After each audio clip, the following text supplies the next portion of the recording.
popped off the lip, immediately knew I was going to crash. I was like, okay, the only thing I can do is relax and hope for the best almost. So I hit the ground, bike lands on top of me. Battery came out of the bike, went through my helmet, blew up my face, which is why there's the scar there, plate underneath the skin. Broke my back, ragdolled into like the fetal position, and then I knew I broke my back. So I was like, okay guys, just call the ambulance. Like, that was gnarly.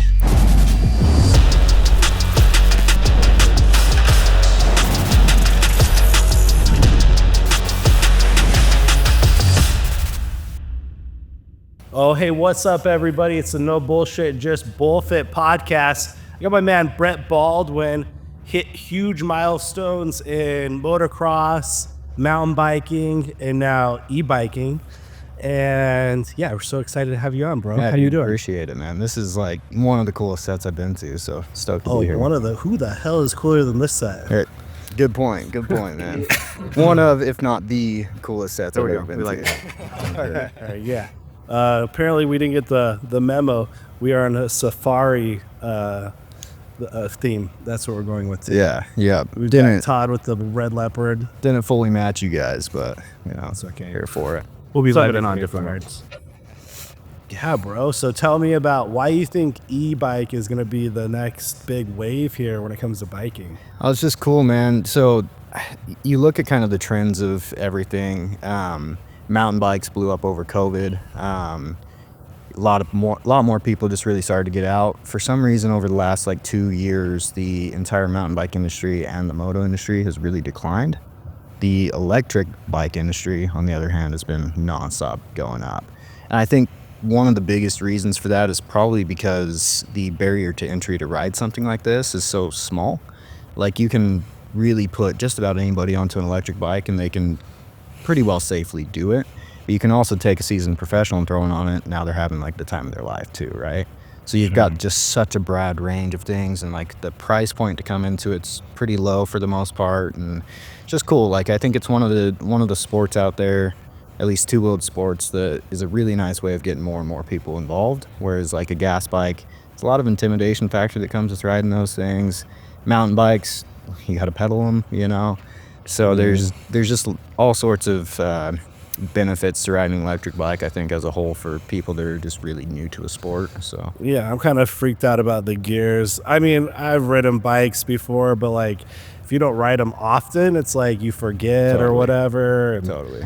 Do I go down? Do I go up? Right. First gear, is it down or is it up? What is first gear's down? First gear's down. Okay. 4 up from there. Okay. So with these e-bikes, and we're talking races, excuse me, are we doing this in the mountains or are these on roads? How do these races look? Yeah, so racing's kind of been a really new and developing thing in the electric motocross world. Mm-hmm. There's a World Cup series that I got the privilege of being at. That World Cup series is really, they toss it into a couple of different places: France, Switzerland, India, Japan. The Japan race was basically, they built an entire course in a parking lot. Switzerland is on top of the Alps. So the broadness of this is really cool. Being one of the first guys to ride, or first American at least, to ride a dirt bike on top of the Switzerland Alps was insane at that point. So cool. That was the first time they did it?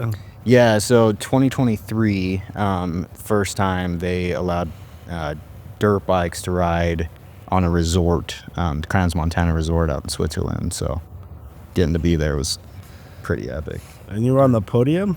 No, I wasn't on the podium, sadly, but got to race. It was a really cool way that they went about this. So the team that I got to race for was called the Fanatics race team.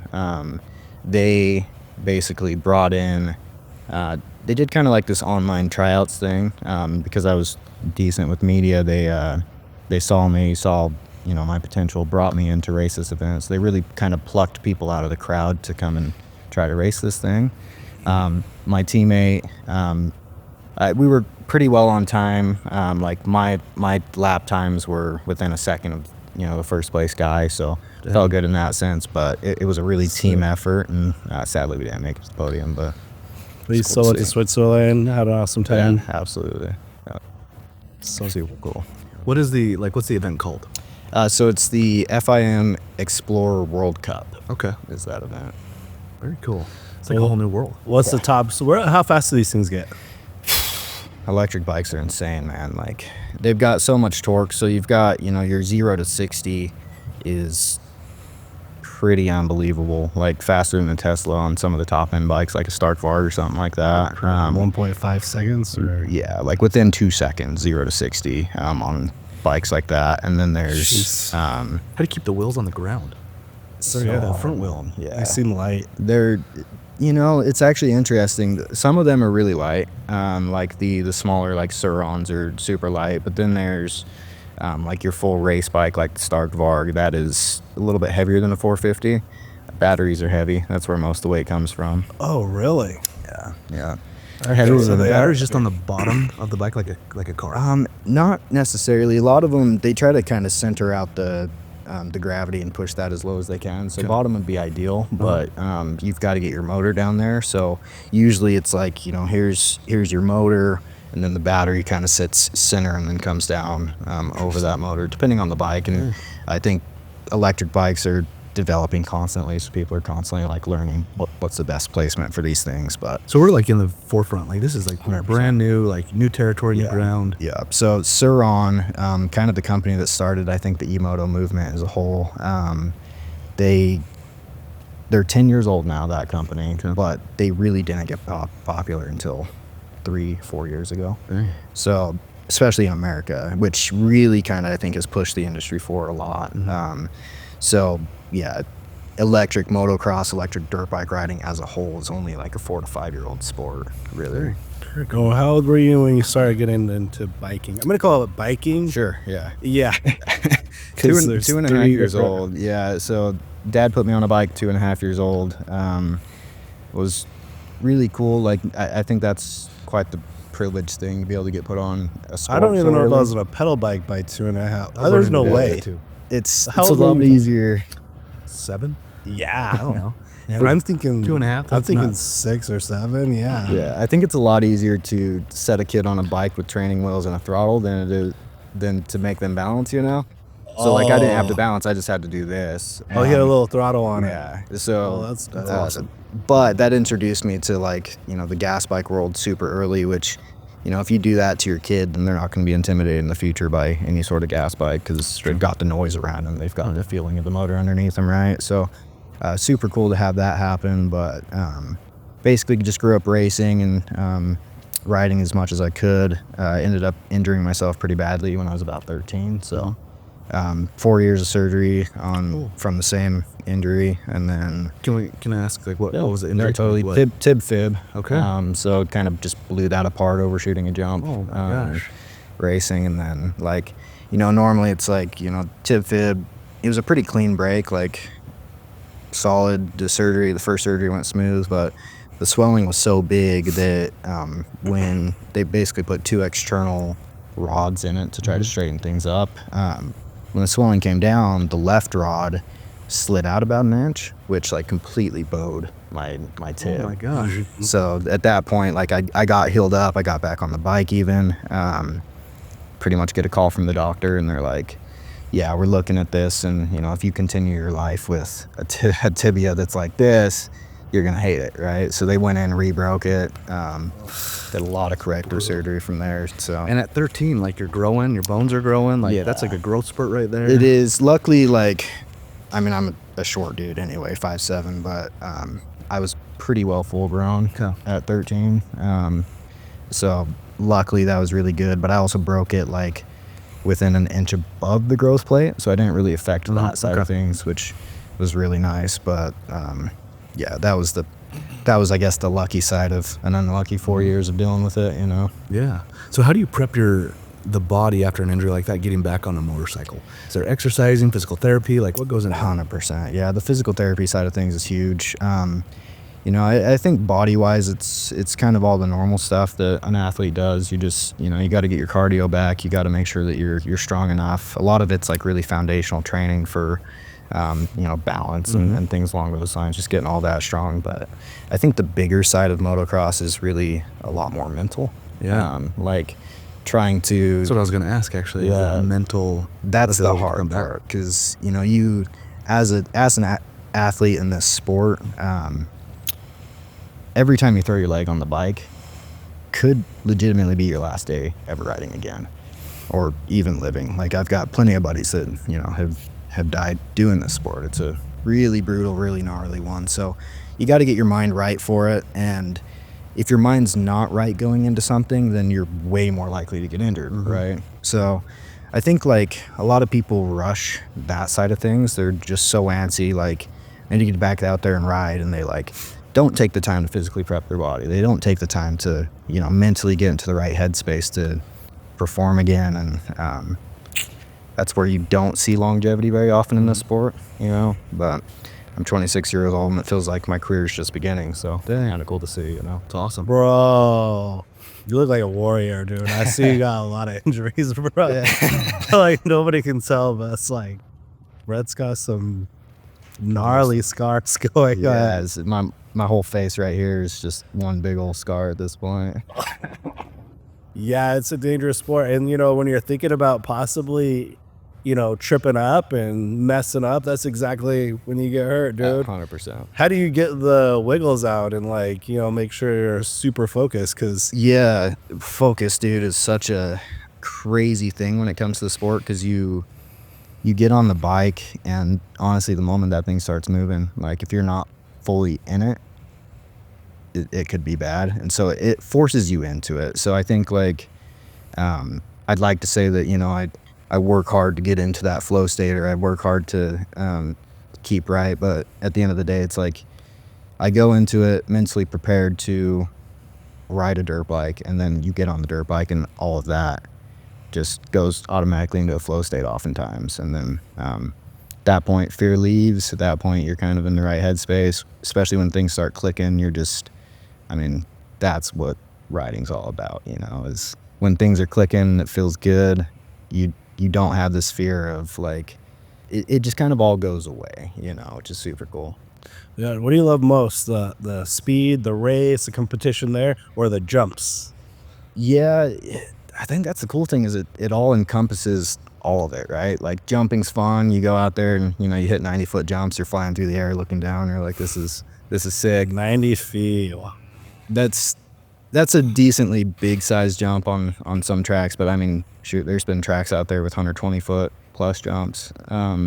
But it's cool to do that. But then it's like, okay, now you've got, you know, 20 guys next to you flying through the air at the same time. And so the racing aspect of things is definitely where it gets really gnarly. But I think, like, for me, I just really like the raw speed of things. I like getting on a bike and being like, you know, I just did that. Like, I just went so unbelievably fast and survived almost, you know. Super cool. Okay, what was the change like going from motocross to mountain biking? That was a huge change. So, And you had to do that because of your injury, right? right, yeah. So that injury at 13 years old, basically, that and a mixture of, like, parents getting divorced, you kind of just, you know, it's a very expensive sport, so you lose funding at that point. But get through the 4 years of surgery, get into college, actually, and then at that point, my buddies had mountain bikes, and I was like, sure, I'll go pick up a mountain bike, go riding with you guys, see what it's like. I really didn't know much about the sport of mountain biking at all at that point. Got on one, was like, okay, this kind of scratches that itch, you know. Like, I've had that itch since basically I was kicked off a bike. So getting on a mountain bike and, like, realizing that talent kind of carries over from motocross pretty well was super cool. So then it was like, okay, now I've got this two-wheeled sport that is much more affordable in a sense than motocross is. And at that point, just, like, really took off with that.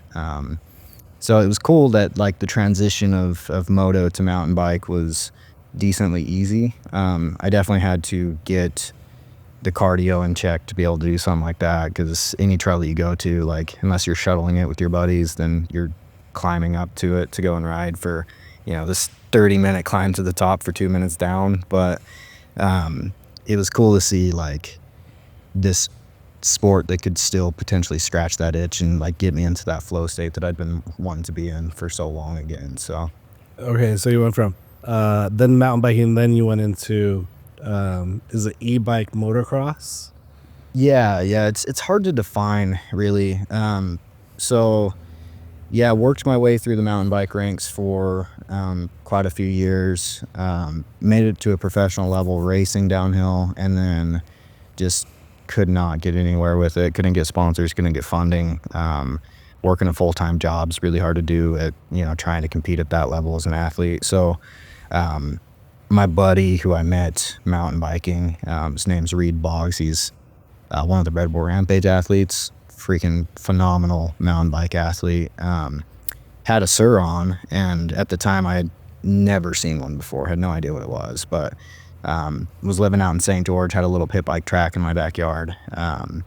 He brought over a Sur-on. I was like, dude, that is one of the dumbest looking bikes. Like that's got to be a joke, And he's like, dude, you just got to ride it. So end up hopping onto it, and like everything kind of came together. It's like, this is the perfect middle ground of the downhill mountain biking that I've been doing for a long time, and then the motocross that I did when I was younger, and now it's like all encompassed into this little electric bike with a throttle. And at that point it was just like, yeah, I got to do anything I can to get onto this bike. It was super smart. Now you're at the forefront of a new sport too. Yeah, and you don't expect it. Like at that time I had no idea like what was going to happen, but basically the kind of route with that was I got a bike finally, and then second day of owning it, went and did a backflip on it, landed the backflip, blew up my suspension. So I was like, crap, now I need to go and get parts for this thing that I just barely got 2 days ago.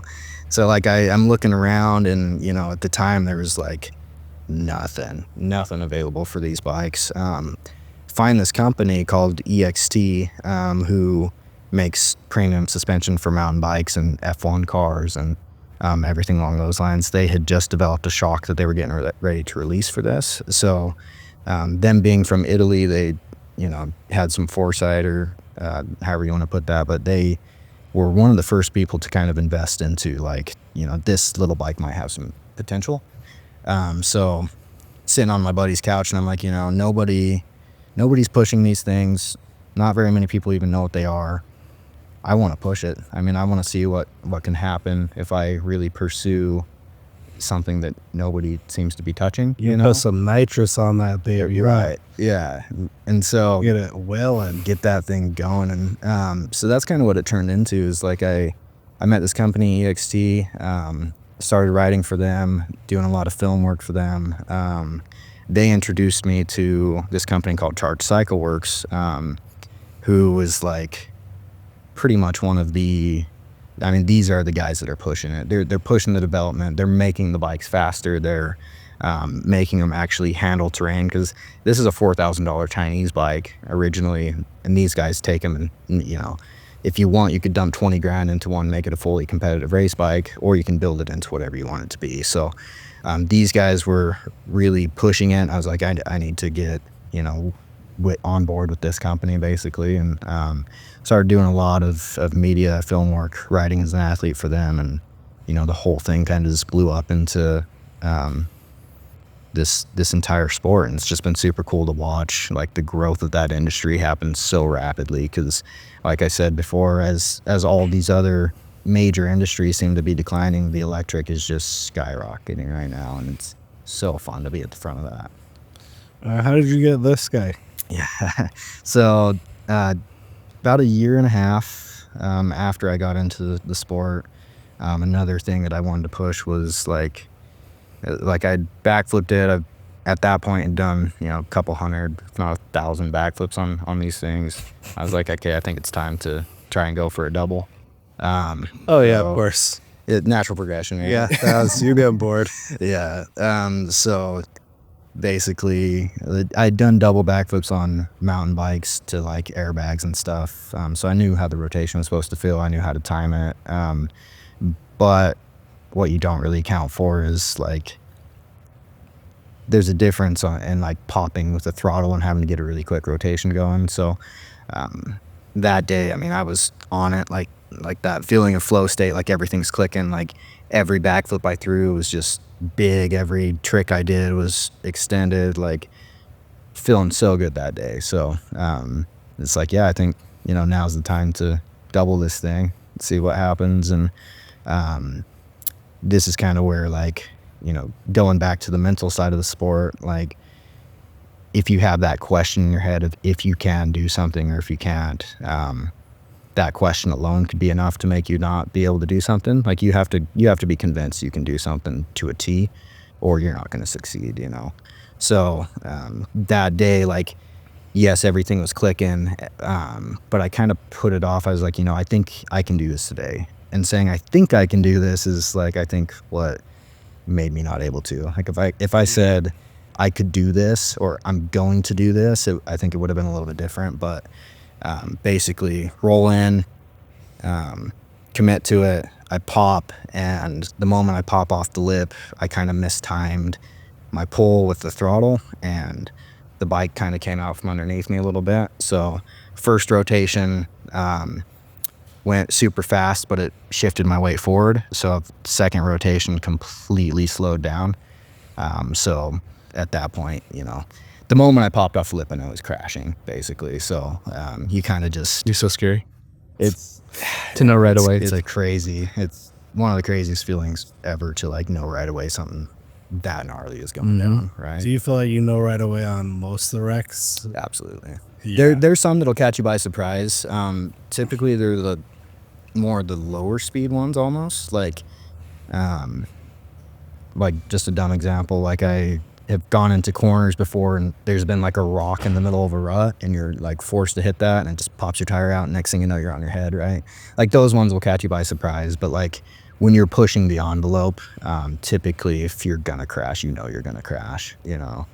But yeah, that one was crazy, because popped off the lip, immediately knew I was gonna crash. I was like, okay, the only thing I can do is relax and hope for the best, almost. So relax, hit the ground, bike lands on top of me. Battery came out of the bike, went through my helmet, blew up my face, which is why there's the scar there, plate underneath the skin. Broke my back. All that stuff kind of ragdolled into, like, the fetal position. And then it was, I didn't know anything was wrong with my face, but I knew I broke my back. So I was like, okay, guys, just call the ambulance. Like, I'm not moving from this spot because I can still feel my legs. So let's just get into the hospital, you know. But That's gnarly. yeah, that one was... You feel your legs, but there's no way you're gonna get up. Yeah, absolutely. Yeah, it's like You fractured the... L2 in my leg. Yeah. So, Okay.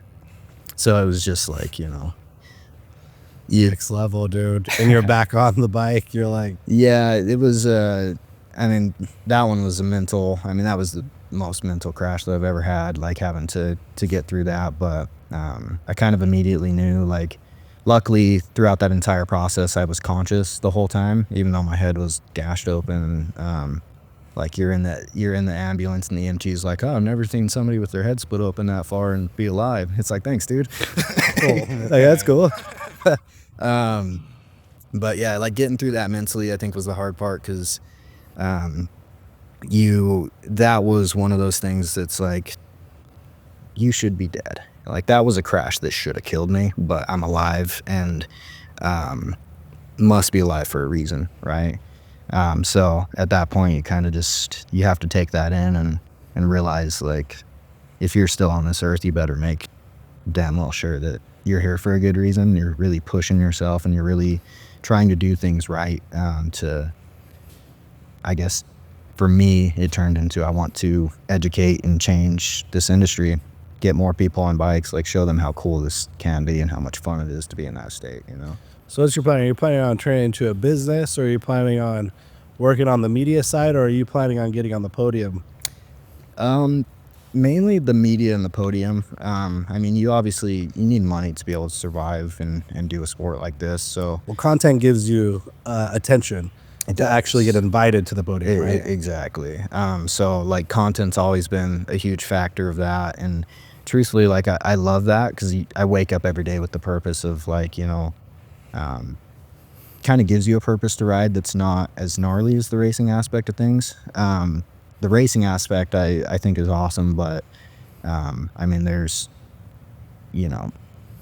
athletes out there that, like me, got an early age start, but have been able to successfully grow through the ranks all the way from that point, didn't get injured out, didn't have anything like that, and are just absolute legends on bikes. Really hard to compete with when you got back into the sport kind of late again. But I love that aspect of racing because it really keeps my mind right, keeps my fitness in a good place, like keeps me something to work towards there. But the media side of things, I think, is what really kind of makes me wake up every day with a purpose. Because at that point, like, it's kind of turned into this role of like I get to test so many different manufacturers' bikes. I get to really educate people on these things because, I mean, an electric bike, if you do something wrong on it, it could be pretty harmful. So the education side of things is awesome, and because like the little surrounds and things like that are so, you can build them in your garage and you can make them like stupid fast, and you can really make them just into whatever you want them to be. Educating people on how to do that the right way so they don't hurt themselves is pretty important. But I think like as a whole, yeah, I'm pushing the media side of things probably more than I am anything else. I love the racing. I love that aspect, but really love being able to wake up every day just to go and ride a dirt bike for the sole purpose of it's fun. I want to get more people involved with it, you know. Yeah, your content's dope. Appreciate that. Yeah. Do you want to shout out your handle for Instagram? Yeah, so my like personal handle is at BrettB35. The kind of channel that I'm growing is at Charged Cycle Works.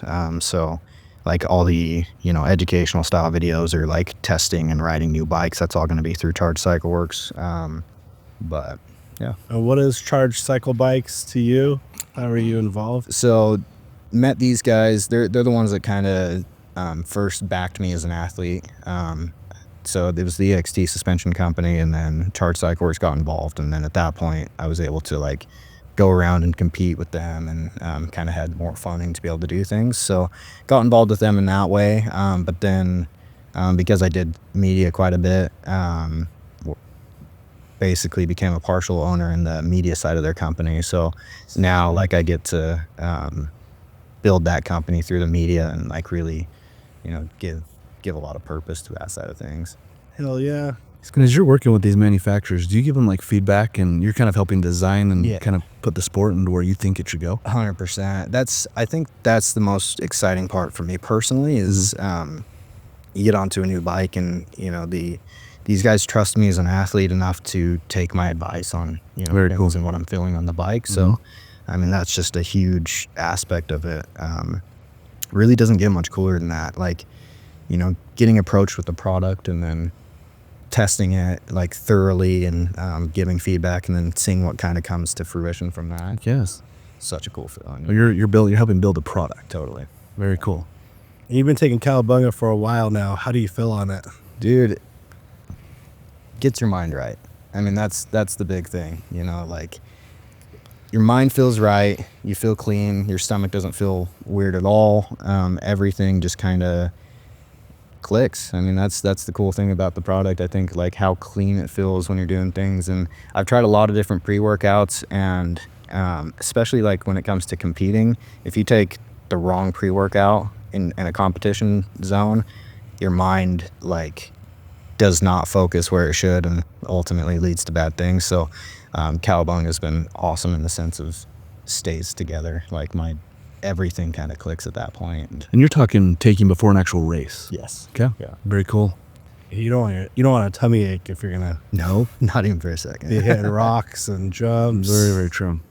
Where's your favorite places to be out? You know, down south Utah or Yeah, I love staying up here? Southern Utah is just the zone for me. That's kind of where I fell in love with the sport as a whole, I would say. Just being on top of the ridgelines out there in Southern Utah is one of the coolest places to be. Northern Utah is amazing. I think Utah as a whole has got the best variety of terrain, aside from going over to like European countries. But I mean, Utah is just legit for all of that. Yeah, I see a ton of content of yours in Virgin. I'm from Hurricane initially, and I used to go shooting all the time, like a lot of the spots that you're shooting. Sick. It's like, yeah, we just go ham town. Nobody was there when I was a kid, you know. You just go shoot what the hell you want, you know.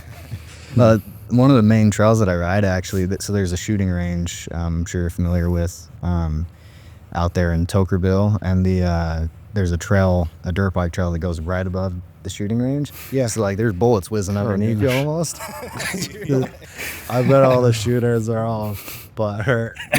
We hate that. They don't stop, man. Like they Just keep they going. keep going, and like dirt bikes are up top on the ridge. And That's terrifying. Yeah, it's kind of funny more than anything, I think. So is the e-bike sport bigger outside the United States than it is inside, or are we kind of equalizing it? That's tough to say. I think the progression of the sport, like kind of the smaller size Emotos and the modifying of things, is the biggest in the U.S. Okay. There's a lot of companies outside of the USA that have pushed it really hard. Like one of the main companies that actually builds the powertrain of my bikes is from Australia. Interesting. And they're like absolute legends when it comes to how these things work. So really the sport is growing huge, I think, globally, more than anything. It's big in Europe. A lot of people use them for like street riding and stuff like that. I think the off-road side of things is a lot bigger in America than it really is anywhere else, because we have the land to be able to go out and ride a lot of OHV stuff in comparison. But yeah, globally it's growing really big. These bikes, a lot of them come from China. If you go to China and you see the factories that are building them, every single person there, like there's a motorcycle town, and everybody in that motorcycle town is riding these electric bikes to go to work and stuff like that. Which is also a cool aspect of like the development of things, is like that's all that they really have to ride in China, where these bikes are getting developed. So sending them out to America for feedback, I think they really enjoy the aspect of like seeing that this bike can actually be put on some pretty gnarly terrain and Yeah, for sure. improve from that point. So but yeah, America, definitely one of the bigger places for it right now. Europe has been pushing it hard. That World Cup series is awesome in terms of that. Globally, man, it's growing pretty rapidly. So where do you think the next 5 to 10 years the sport is going to be? I hope to see it grow into kind of what gas bikes are doing now. Like I hope to see it become a really legitimate like competition where, you know, these athletes are getting paid salary to come and race these things, and hope to see it take that route. But at the same time, because these bikes are so broad and you can compete in so many different events on them, I think just growing the bikes as a whole, making them, every single bike, you kind of see this trend of every bike's getting super powerful. Like you're talking about a 25 kilowatt bike that weighs 130 pounds, 150 pounds, and that is way too much power for the chassis. But everybody's chasing these big power numbers, and it's like, okay, let's dial it back. Let's get these bikes actually built for kind of what you're trying to do. I just kind of hope to see more legitimate companies come out of the woodwork with true proper testing and really grow this into a safe but very functional, very cool sport. And I'd really like to see it come kind of more inner city. Like electric dirt bikes, and tracks all across the world are getting shut down because of noise and air pollution and, you know, just dumb stuff along those lines. If you can bring electric bikes to the inner city, throw them inside of a warehouse and build these tracks, you know, it's like go-kart racing. You're not going to complain about that, you know, so that'd be cool. Do you see growth for like residential use as well? Just like, because I grew up with a dirt bike. Totally. And we go ride in the fields. Do you think that could eventually be, instead of having a dirt bike for just your household, kids, family, just to go ride and have fun, we're going to turn that into an e-bike? I think it's almost already happened, man. Like I bet you could go to just about any like populated neighborhood and see a kid ripping around on an e-bike.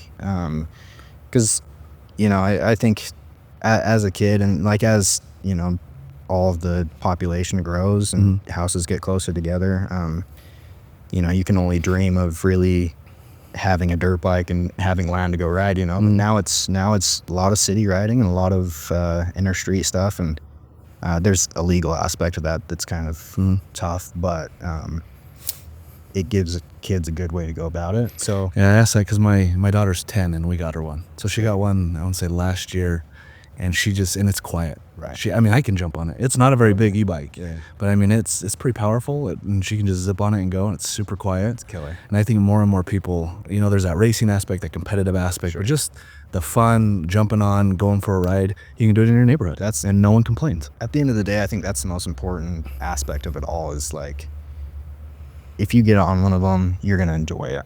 And what's life about if you're not enjoying the process, you know? So really cool to see that that's going on. I think like, I really hope to see as it grows, because as fast as it is growing, the laws are kind of starting to crack down a lot on it. And I really hope that, you know, states and legislation can kind of give more of a home for these bikes. So like here in Salt Lake City, Utah, actually Jordan River OHV is a locally owned, or a state-owned track. They built a track specifically for these bikes now. Okay. Hope to kind of see more of that happen, you know? Like you see skate parks, and you're starting to see a lot of mountain biking facilities and things along those lines. I kind of hope to see that, you know, these things kind of very more cool. home too. It's awesome.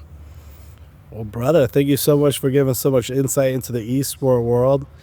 It's been such a pleasure, bro. Yeah, I appreciate it, dude. This has been It's cool. gonna be fun to watch this industry Definitely. kind of develop and to grow and I see what it feel can like do. the trajectory is just, Yeah. Yeah. whereas everybody else is, you know, it's got to be flatlined. It's like, it's had enough time to, like, you know, whoever is in is in, whoever is out is out. So, Good point. yeah, it's killer. So handles, once again, just tell us your handles here. Yeah, at BrettB35 is my personal Instagram, and then at Charge Cycle Works on YouTube and Instagram is kind of what I'm pushing on the media. side. Yeah, and Brett has super dope content, so you're going to want to check it out. All right, guys, that concludes our No Bullshit, Just BullFit podcast with our man, Brett Baldwin. Go check him out. Super awesome to have you, brother. Thank you so much for coming on the podcast. Yeah, thank you. It was cool to learn about. We loved it. Been way awesome. Thank you, guys.